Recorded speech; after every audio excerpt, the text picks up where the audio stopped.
Our next speaker today is Marilu Bosoms. Her talk is called A Cosmic Theophany of Participation. Welcome, Marilu.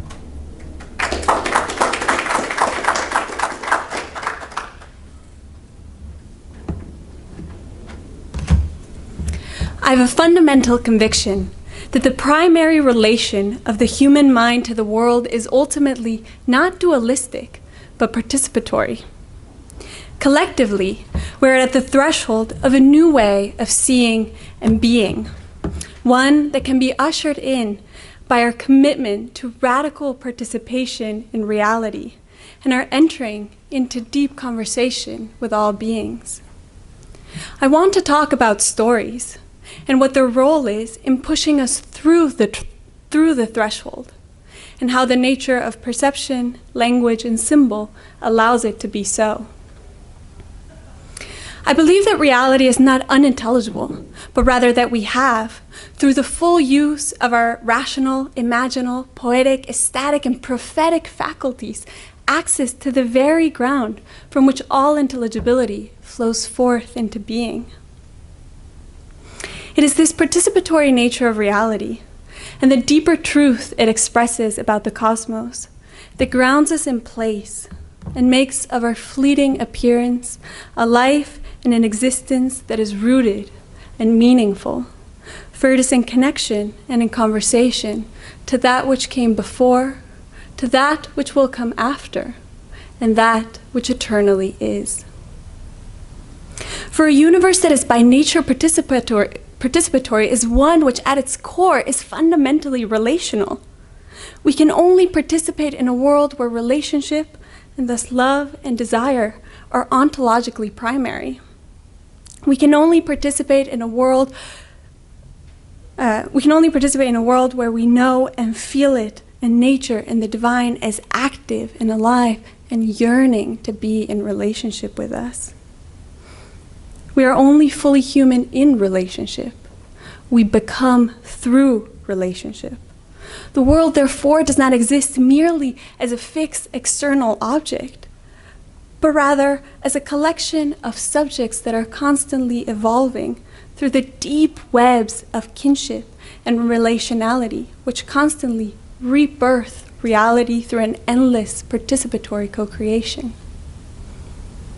The act of perception, though so natural to us, it's not something that is, but rather something we do. In the act of perception, says David Abram, one enters in a sympathetic relationship with the perceived. The act of perception is an attunement or synchronization between my own rhythms and the rhythms of the things themselves. And note that it is an attunement of the rhythms and not just of the senses. For as Owen Barfield says, one does not perceive anything with their sense organs alone, but with a greater part of their whole human being. Perception is thus fundamentally an act of the imagination. Full apprehension of the world is dependent on us and our integration of sensory material, made comprehensive through the participatory actions of the imagination, which create and symbolically encode reality. And, as Rick Tarna says, nature's reality is not merely phenomenal, but is something that comes into being through the very act of human cognition. So it is the imagination and its expression through poetry, language, and story, which has the capacity to create the universe afresh every day, the capacity to behold it as enchanted. Greater, conscious use of the imagination is sorely needed in times like ours, when we have taken the world and annihilated it in our minds, reduced it to solely the immediate visible realm of daily life.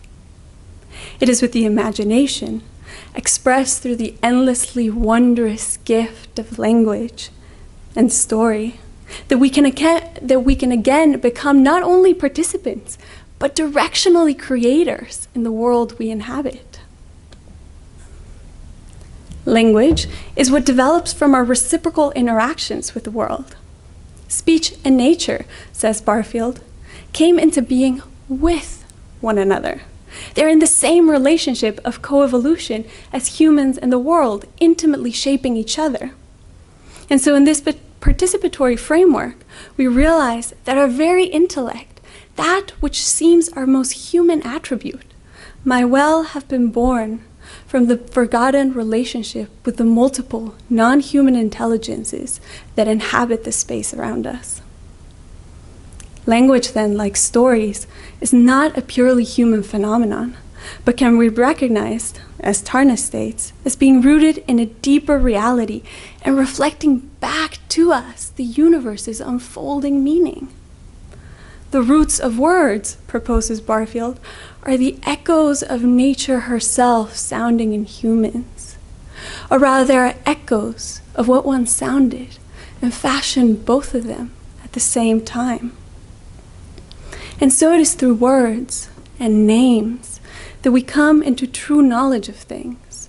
For naming requires us to hear those deep echoes, requires us to look so deeply into another that we find our own pair of eyes staring back at ourselves. And so we realize that words are magic, for in a participatory cosmos, the words we speak echo in eternity and ripple into the lives of all creatures and the living, beating heart of being. Because for linguistic humans, Robert Bellah argues, the world of daily life is never all there is. The world of daily life is culturally and symbolically constructed from the truths we intuit from our deep participation with creation. The world is storied into being. And like stories, reality is multivalent, and our day-to-day life is shot through with ethereal and magical possibilities. For the other realms, those we behold and listen to when we step across the threshold of the human village, cannot but burst forth into the world of daily existence, pouring glimpses of numinosity through the cracks of our industrial worldview. The anthropologist Clifford Geertz stated that it is in ritual that the world as lived and the world as imagined fuse and become a single unique reality. This world.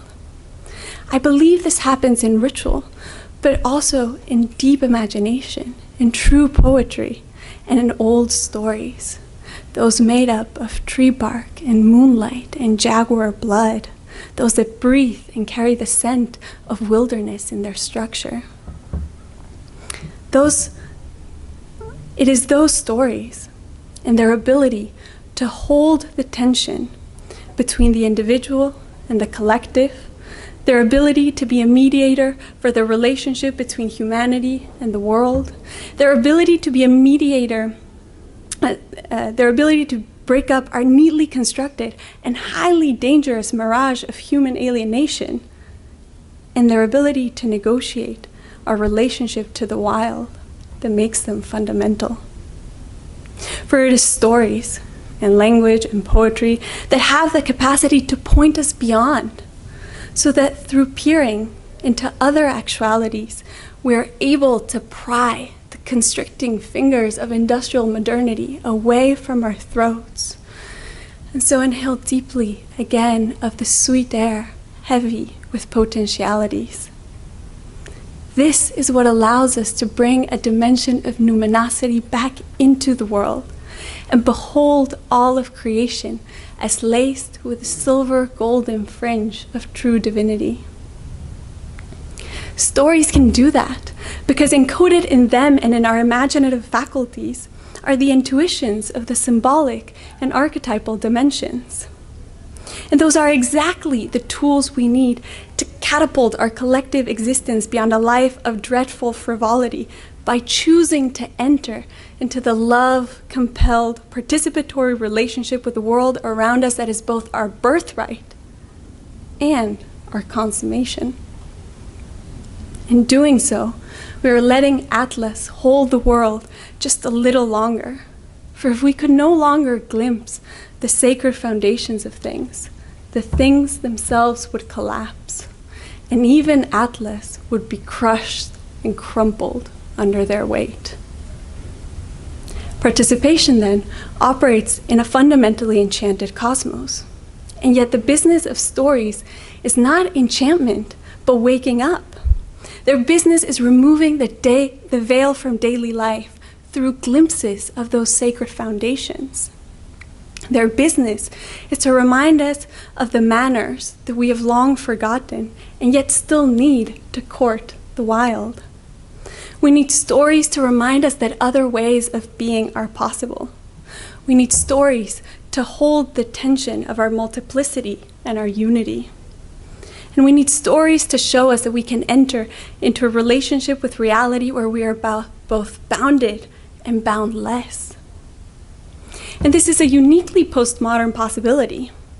We needed to go through the whole initiatory journey of the evolution of the Western mind to reach the place we are today, where we can be both ourselves and the world, where we can be a buffered self that nonetheless rediscovers its porosity the moment it chooses freely to align its will, thought, and reason to that overarching intelligence which subsumes and suffuses all things. The moment we begin to use our imagination to create in the way nature herself first created, the moment we choose to freely enter back into participation and partake again of the conversations we have long silenced, the moment we take our rightful place in the webs of kinship that extend upwards and downwards and sideways, will be the moment when we have reached our next step in the evolution of our collective consciousness. And this will be achieved when we remember our innate capacity to speak with the world, when we have so trained our highest faculties that we are able to see the world again as it is, and not as we have limited it to become. I know, says Blake, that this is a world of imagination and vision, but everybody does not see alike. Some see nature as all ridicule and deformity. But to the eyes of the individual of imagination, nature is imagination itself. We therefore see the world not as we are, not as it is, but as we are. The nature of the world is such that our interiority makes our exteriority. And so a rich inner life is indispensable for knowledge. For it is only this developed inner life and the refining of our symbolic sense, the ability not to perceive but behold, from which we come to appreciate the boundless nature of symbols and archetypes. Symbols are characterized, says Coleridge, by a transcendence of the special in the individual, by a translucence of the eternal and the universal through and in the temporal. They always partake of the reality which makes them intelligible, and enunciate the whole by becoming a living part of the unity which they represent. Symbols are the language which stories use in their eucatastrophic moments to reveal glimpses of our sacred realities. It is symbols that make up our language and symbolic ways of seeing and being that are encoded in our stories. And their power is in that they can blur the boundary between the internal and the external, between thought and nature. And so they let stories speak of a kinship with the world that we have forgotten, but that we feel deep in our bones. Yet in order to do so, the poet, the storyteller, the weaver of language must have a deep communicative relationship with nature. They must have, as Coleridge says, the ear of a wild Arab listening in a silent desert, the eye of a North American Indian tracking footsteps upon the leaves that strew the forest. Even more, the poet, the storyteller, must herself become the transparency which the symbols point towards. She must become fundamentally open and bound to the world, exposing her heart and letting nature beat wildly through it.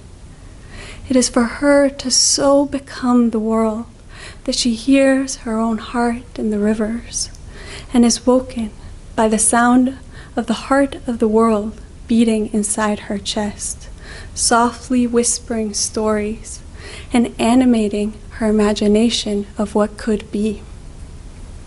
What could be is a relationship of participation where humanity, nature, and the divine together, bound in never-ending relationship, construct a reality worth living into. Thank you.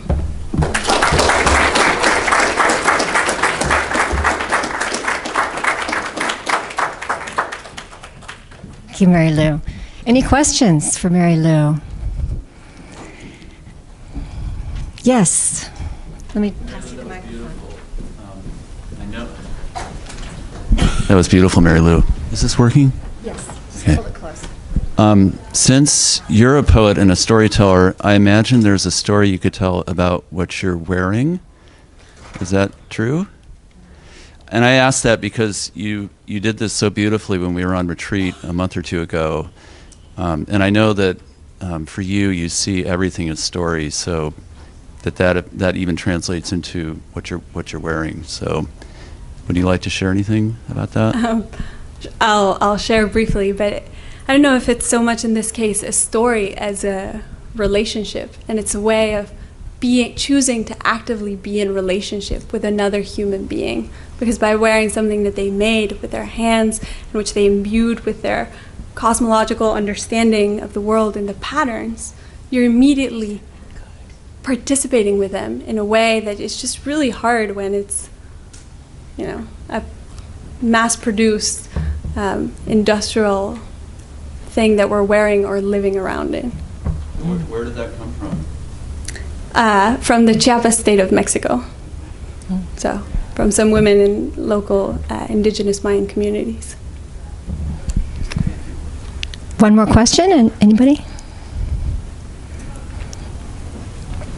Okay, thank you, Marilu. Thank you.